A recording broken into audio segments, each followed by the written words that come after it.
How's it going, everyone? Today, I want to go over a really short 5-pose core routine. We'll start and end with Cobra and to stretch the abdomen, and then we'll do 3 activations in the middle of those 2 stretching on the end. So let's go ahead and let's get started. The first, like I said, position is going to be Cobra. With our Cobra, we want to use the length of our mat. If you're using a mat, otherwise you can just do this on your floor, preferably a carpet or rug underneath you.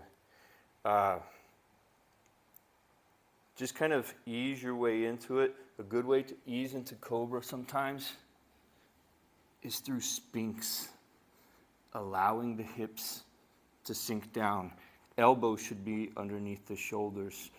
Clench your butt and then just let it go. So make sure you're not holding on to tension in your butt or your low back. Maybe look about 2 or 3 feet in front of you. Hands the same width as your elbows the same width as your shoulders, because it's supporting the shoulder like a column. Breathe. If your bottom of your feet are cramping, you can activate your toes to prevent that. Just keep breathing. Allow whatever you're holding on to in the low back to open up and open up, open up, and relax. And then maybe you can lift your head just a bit higher, not horizon height, but just out. Just allowing a little bit more curvature in your neck, the cervical part of our spine. 3, 2, 1. Now let's come down and get into the abdomen. We got the back warmed up and ready to accept this shape. Now we find our Cobra. Bringing the hands beside the chest and just pushing straight up. Letting the spine bow down as the hips make their way towards the earth. Once we warm up to this, maybe even take our gaze a little higher. Push the spine up and through the shoulder blades. As the shoulders push down away from the ears, in towards the ground, palms nice and grounded. 3, 2, and 1, and relax. Beautiful. We can, if you'd like, take a child's pose here to stretch the low back, which is not a bad idea. Just stretch through it. Nice. Beautiful. And for the liftovers, what we're going to do is we're going to use a prop. I'm going to do these 2 ways because some people may need a modified version. So I'm going to show the modified and then the intermediate version. So I've showed this in a different video. I call them heel bows. Some people will put an object. It can even be as high as like a chair prop, and they will lift their leg over. This would be more of an intermediate way, where a beginner way might look something. Maybe the beginner can't sit with this 90-degree angle. Maybe the length of the hamstrings is causing, they can't get a 90-degree forward fold in their body for whatever reason. They can frame behind them to hold themselves up, and then bring one heel over the other. So that's why I call them heel bows.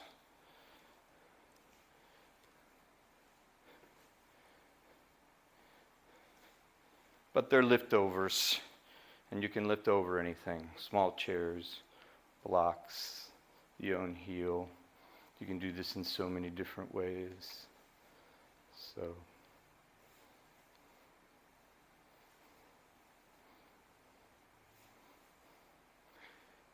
Now, some people ask how many, and I'm going to stop here. I don't really count things, and I go by satiation. Next, we're going to do our side plank needle. There's two ways to do this. You can do it with a long lever, low plank on the elbow, or you can do it with a prop. So let's show the long lever. First, we have our traditional, again, long lever side plank, low side plank. So from here, I would simply take my top foot and bring it off, keeping my hip up on the ground, my arm needle through. You can cactus arm it as you come out.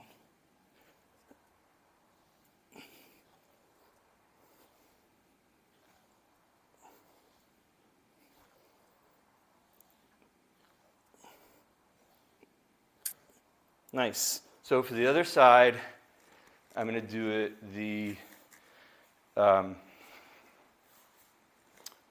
modified version. With a chair, I'm going to turn the side of the chair to me where the back is here, and I have the long part of the chair with nothing blocking. So I want to use the entire length of this. I'm going to make my legs, work my bottom leg under, my top leg over.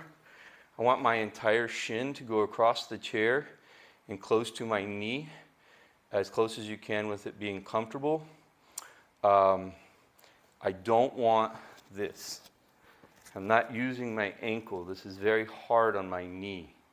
So what I'm doing is I'm using the entire shin as a resting place, very close to the knee, so it's not hard on it. My elbow, as I find this position here, where this distance is, my elbow is going to make its way under the shoulder. There we go, maybe even a half a step out. I'm going to go ahead and lift my hip. I'm going to use my leg to help, and now I have my modified side plank. So, and it's a lot easier than the long lever, and very challenging, as you can tell. Needle through. Needle through. Needle through. Needle through.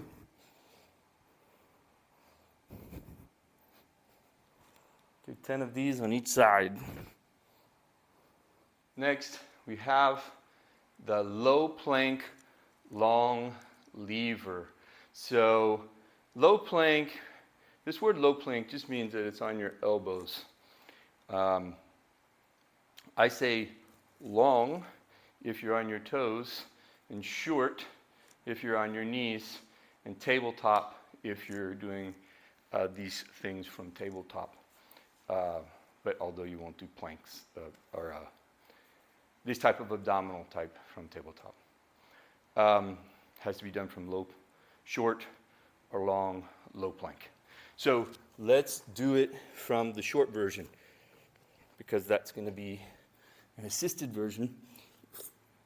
You can do this from your Sphinx pose, because your shoulders will already be located underneath your elbows.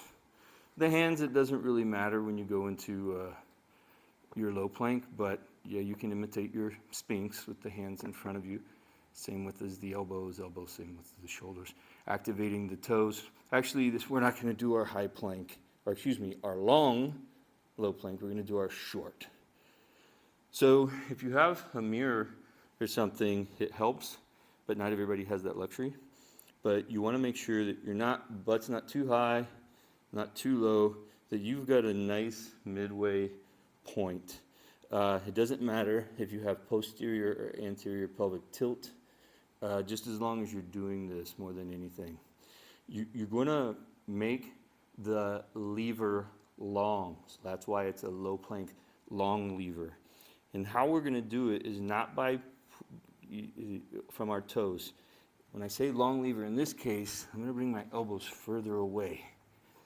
And now my core is engaged a lot more than if my elbows were still underneath my shoulders.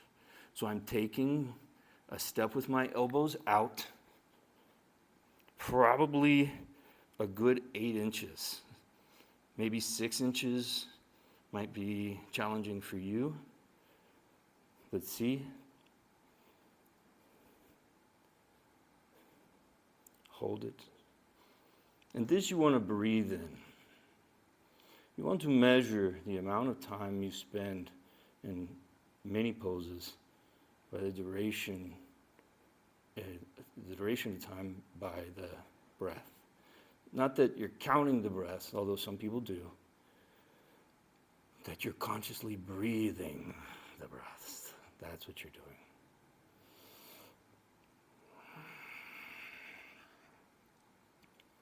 I like the Ujjayi Cobra breath for patients.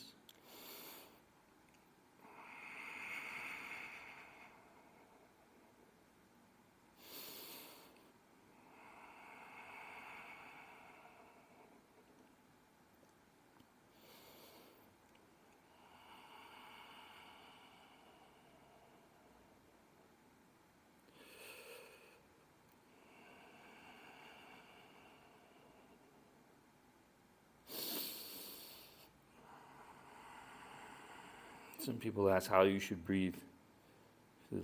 In through the nose, out through the mouth. Just breathe. Just breathe, please. Don't complicate it.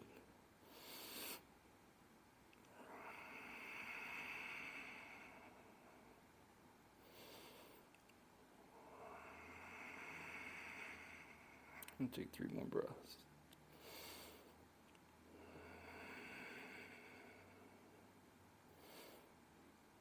Two. And last one. Relax the hips down. Wow. That was a good one. That was a really good one. Now let's find our cobra.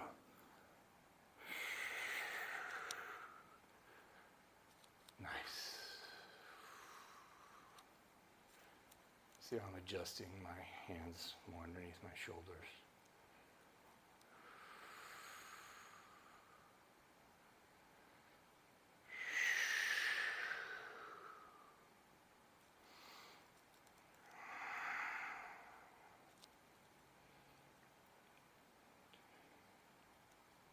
Last breath.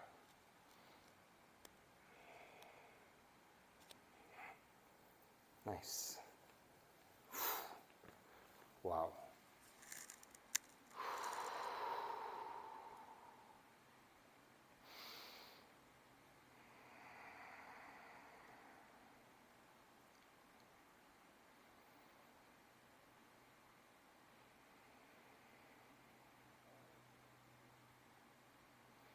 Thank you for sharing your practice with me today.